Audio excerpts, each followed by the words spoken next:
What if some of Hollywood's most dazzling icons were hiding devastating secrets right on their faces? What if behind the dazzling lights and perfect close-ups were painful injuries, hidden illnesses, and so-called flaws that didn't just haunt their careers, they shaped them? Today, we're diving into a side of classic Hollywood rarely talked about. The true stories of stars who defied brutal accidents, lifelong disabilities, and glaring imperfections, and in the process, redefined what it meant to be unforgettable on screen. From hands blown apart by bombs to faces shattered in car wrecks, from painful limps to haunted stares, this is the side of Hollywood you've never seen. And by the end, you might just realize it was never their perfection that made them legends. It was the scars. Harold Lloyd, the hand that fooled the world. Let's start with one of silent cinema's greatest daredevils. Harold Lloyd was Hollywood's golden boy in the 1910s, known for his earnest smile, trademark glasses, and stomach-churning stunts that left audiences gasping. But in August of 1919, at the height of his rising fame, everything nearly ended in a flash of smoke. While posing for publicity photos, Lloyd picked up what he thought was a harmless prop bomb. It exploded in his hand. In an instant, he lost his right thumb and index finger and was temporarily blinded. Imagine that one of the most physically gifted comedians of the silent era, suddenly maimed. The studio tried to keep it quiet. And Lloyd himself? He decided he wouldn't let the injury show literally. He began wearing a specially crafted glove with artificial fingers, so realistic that most audiences, even many of his fellow actors, never suspected a thing. Less than a year later, Lloyd was back on screen, not just doing mild slapstick, but pushing his body to even wilder extremes. In 1923's Safety Last, he famously dangled from the edge of a skyscraper clock with what looked like both hands. In reality, only one was truly holding on. It's astonishing. In an era obsessed with flawless stars, Lloyd's disability was hidden in plain sight, transforming into part of his mythos. Some say he concealed it so fiercely because Hollywood had no place for visibly disabled actors. Others whisper it was about survival instinct. He couldn't afford for anyone to doubt his daredevil image. Either way, that blown-apart hand didn't just survive. It helped create some of the most iconic images in film history. Talk about turning tragedy into triumph. Montgomery Clift, the face that became a story. Then there's Montgomery Clift, the smoldering, soulful heartthrob of the 1950s. Women adored him. Men wanted to be him. His sensitive, haunted eyes made him the perfect, tragic, romantic lead. But on one warm night, in May of 1956, all that changed. After leaving a dinner party at Elizabeth Taylor's Beverly Hills home, Clift crashed his car into a telephone pole. The impact was catastrophic. It shattered his jaw and nose, caused nerve damage that left part of his face paralyzed, and altered his smile forever. Elizabeth Taylor rushed to the scene, reportedly stopping others from moving him for fear they'd make things worse. Some stories claim she even pulled teeth from his throat to keep him from choking. Whether that's exaggerated or not, the moment sounds ripped from a Hollywood screenplay. When Clift returned to finish filming Raintree County, the contrast between the pre- and post-accident footage was startling. Strategic lighting, heavy makeup, and careful camera angles tried to disguise the difference, but it was impossible to hide completely. The audiences couldn't look away. Hollywood, so obsessed with symmetrical perfection, didn't know what to do with Clift anymore. Leading roles dwindled. Meanwhile, Clift turned to alcohol and prescription pills, trying to dull the chronic pain and the anguish of seeing his once perfect face changed forever. Yet, there's a haunting irony here. Some critics believe the crash unlocked a new depth in Clift's performances. In Judgment at Nuremberg, his portrayal of a traumatized witness is almost unbearably raw. The New York Times called it achingly honest, maybe because it was. So was Clift destroyed by that accident? Or did it strip away the Hollywood polish to reveal something deeper? Either way, the wreck left scars that never truly healed, on his face and in his legacy. Buster Keaton's stoicism or silent pain? Now, imagine enduring a broken neck, and not even knowing it. That's exactly what happened to Buster Keaton, the stone-faced genius of silent comedy. In 1924, while filming Sherlock Jr., Keaton was hit by a torrent of water from a water tower, slammed onto railroad tracks, and walked away thinking he was fine. Years later, after enduring relentless headaches and stiffness, doctors discovered he'd actually fractured his neck. It had healed misaligned. By then, he'd already spent decades throwing his body through windows, off rooftops, under trains, all for laughs. Many film historians now suspect Keaton's famously impassive expression, the Great Stone Face, wasn't just a brilliant comic choice. It might have been partly a way to cope with chronic pain without ever breaking character. Think about that. In the silent era, there was an unspoken rule.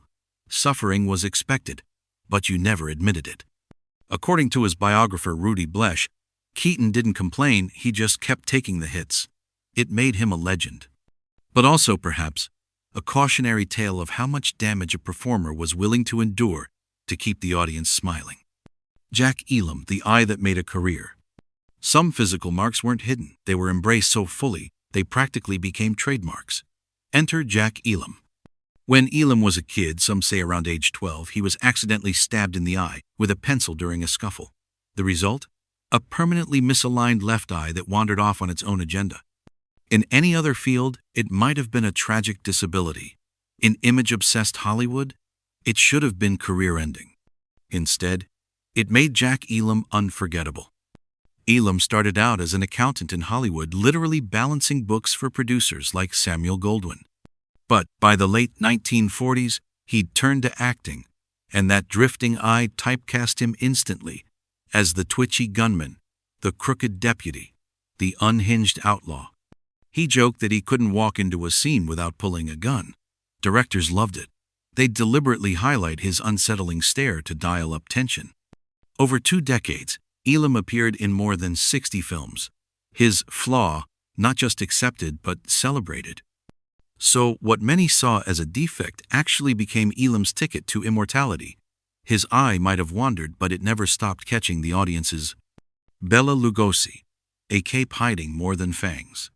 No one defined classic horror quite like Bela Lugosi. His chilling performance in Dracula set the gold standard for vampires, rigid, regal, hypnotic. But what if that stiffness wasn't entirely an acting choice? Behind the scenes, Lugosi was wrestling with severe sciatica and chronic back pain that worsened as he aged.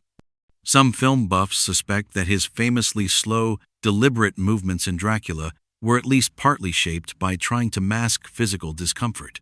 Even that dramatic cape? Maybe not just theatrical flourish, it may have helped conceal his stiff posture during long shoots.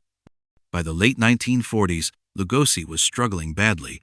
Doctors prescribed morphine for the pain, which led to dependence. When that spiraled, he turned to methadone in an attempt to recover.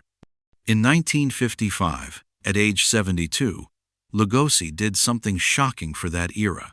He checked himself into rehab and made it public. The press pounced on the story. It was one of the first times a major Hollywood star openly confronted substance issues. While some quotes from Lugosi's stay may be more legend than fact, the moment was undeniably groundbreaking. Despite fewer roles and ongoing health woes, Lugosi's shadow loomed large over cinema until his death in 1956, and it still does. His rigid, haunted Dracula didn't just scare audiences, it gave them a glimpse of a man battling very real, hidden pain. Lionel Barrymore refused to disappear. Not every actor hid their condition. Some, like Lionel Barrymore, simply refused to vanish. By the mid-1930s, Barrymore, patriarch of Hollywood's first family and an Oscar winner himself, was facing a grim reality. Chronic arthritis combined with multiple hip fractures left him unable to walk unaided. Eventually, he began using a wheelchair permanently. In most of Hollywood, that would have been a quiet end. But MGM didn't just keep Barrymore on contract, they built roles around him. His Dr. Gillespie in the Dr.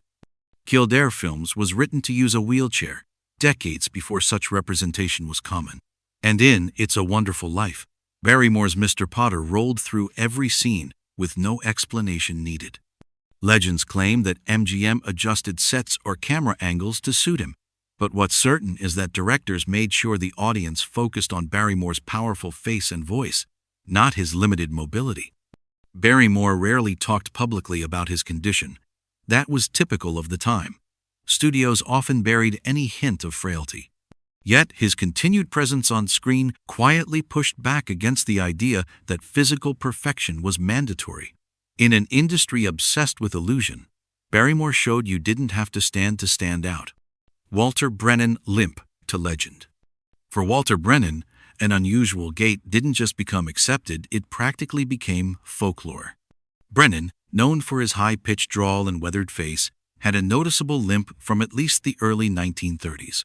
Some stories blame a hip injury, others his service in World War I. Whatever the cause, it became part of his brand. Hollywood didn't try to hide it, they wrote roles that showcased it. Brennan often played grizzled old prospectors, cantankerous farmers, or scrappy sidekicks even when he was only in his 40s. Between 1936 and 1940, he won 3 Oscars for Best Supporting Actor, a record no male actor has beaten. Directors even began crafting parts specifically to highlight that stagger. For audiences, it wasn't a flaw. It was Walter Brennan living proof that sometimes imperfection is what makes a character unforgettable. Victor McLaglen, the battered face that won an Oscar. Then there's Victor McLaglen, who arrived in Hollywood already wearing his rough history. Before acting, McLaglen was a professional boxer, his face bearing the unmistakable signs of years in the ring, a broken nose, cauliflower ear, and scars that no studio makeup could disguise. Rather than try to hide it, McLaglen and directors like John Ford leaned into it. He played soldiers, ex-cons, haunted men with fists and regrets. In 1935, he won the Oscar for The Informer, portraying an anguished Irish rebel. Critics said it wasn't just acting, his real life was etched right into his features. Some rumors swirl that McLaglen deliberately avoided fixing his battered look to stand out in a town obsessed with symmetrical perfection. Whether that's true or not, it worked. He didn't look like a matinee idol, he looked like someone who had survived something. Peter Lorre eyes that haunt you. In a different way, Peter Lorre's face also refused to fit the mold. Lorre burst onto the scene in Fritz Lang's M, with bulging eyes and a soft, unsettling voice that made audiences squirm. Some thought he suffered from a thyroid condition, though that was never confirmed. When Lorre moved to Hollywood, studios immediately pigeonholed him as nervous outsiders, sinister schemers, twitchy criminals. Directors even built entire scenes around his intense gaze, using close-ups that turned discomfort into art. Biographers have speculated that Lorre was self-conscious about how he looked, and that his vulnerability added a haunting edge to his performances. Whatever the truth, it meant he owned a cinematic niche that no one else could fill. In a town full of cookie-cutter leading men, Lorre's stare was inescapable and unforgettable. Ernest Borgnine, the nose that said it all. And finally, Ernest Borgnine. With his flattened, broad nose rumored to be reshaped by years of boxing in the Navy, Borgnine didn't look like anyone's idea of a suave Hollywood star. Which is exactly why he became one. When he won Best Actor for Marty in 1955, playing a lonely Bronx butcher, it wasn't despite his rugged face, it was because of it. Directors loved how Borgnine could show deep tenderness behind a tough exterior. His face told stories before he ever opened his mouth. He leaned into it, often joking about his own looks. In a post-war America looking for authenticity over gloss, Borgnine's honest features struck a chord. The message was clear. You didn't have to look perfect to break hearts on screen. Conclusion. So what do these stories tell us? That sometimes the very things Hollywood tried to hide, the scars, the pain, the so-called imperfections, were what actually made these stars legends. They weren't memorable because they were flawless. They were memorable because they were real. Because they carried their injuries, their battles, and their flaws right onto the screen, whether audiences knew it or not. So which story stunned you the most? Or do you have your own tale of old Hollywood secrets, maybe a star whose hidden struggle deserves more attention? Drop it in the comments. We'd love to hear your take. And if you enjoyed this deep dive into the hidden truths behind cinema's most famous faces, give this video a like, share it with another film buff, and hit that subscribe button. There are so many more untold Hollywood stories waiting to be revealed. Thanks for watching, and remember, sometimes it's the scars that make the legend.